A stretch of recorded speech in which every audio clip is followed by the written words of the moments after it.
नाज़रीन, आप देख रहे हैं अवान टीवी यूट्यूब चैनल। नाज़रीन, आज एक अहम खबर आपके साथ शेयर करने जा रहे हैं। उससे पहले गुजारिश है कि हमारे चैनल को सब्सक्राइब कर लें और वीडियो को लाइक करें ताकि हर नई आने वाली वीडियो आप तक बर वक्त पहुँच सके। नाज़रीन, आज चौधरी एजाज हुसैन है गुजरात तारीख़ पेशी पर अदालत पहुंचते हैं। चौधरी मूसा लाई भी उनके हमरा होते हैं।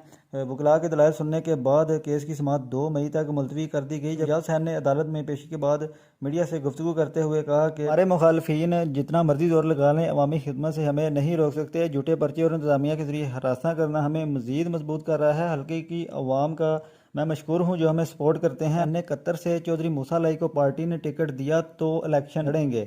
इस बयान के बाद वो चीज़ें जो अभी तक सामने आ रही हैं कि अगर चौधरी मूसा लाई को टिकट जारी नहीं होता तो चौधरी अब्द रज़ा कोटला इलेक्शन जीतना कन्फर्म हो जाएगा। इस तरह के चौधरी अब्द रज़ा कोटला के मुकाबले पर एक मजबूत कैंडिडेट का होना लाजमी है, जो कि चौधरी बरदरान में से कोई एक कैंडिडेट अगर पीटीआई की टिकट पर इलेक्शन लड़ता है तो ये एक जो है वो टक्कर का मुकाबला होगा दोनों उम्मीदवारों के दरमियान। अभी तक चौधरी अब्द रज़ा कोटला के मुकाबला पर अगर चौधरी बरदरान नहीं सामने आते पीटीआई के टिकट पर तो लाजमी के लिए क्लियर विक्ट्री होगी। अब देखना यह है कि चौधरी इलियास को दोबारा टिकट जारी होता है एनआई कतर का या फिर चौधरी मूसा लाई को, और अगर चौधरी मूसा लाई को टिकट जारी नहीं होता तो चौधरी एजाज हुसैन का इस पर क्या हिकमत अमली आइंदा इख्तियार करेंगे। आने वाले वक्त में ये सब वाज़ेह हो जाएगा कि किसको टिकट जारी होता है, चौधरी इलियास या चौधरी मूसा लाई को। एक शॉर्ट अपडेट, अगली वीडियो तक ली दीजिए इजाज़त। अल्लाह हाफ़िज़।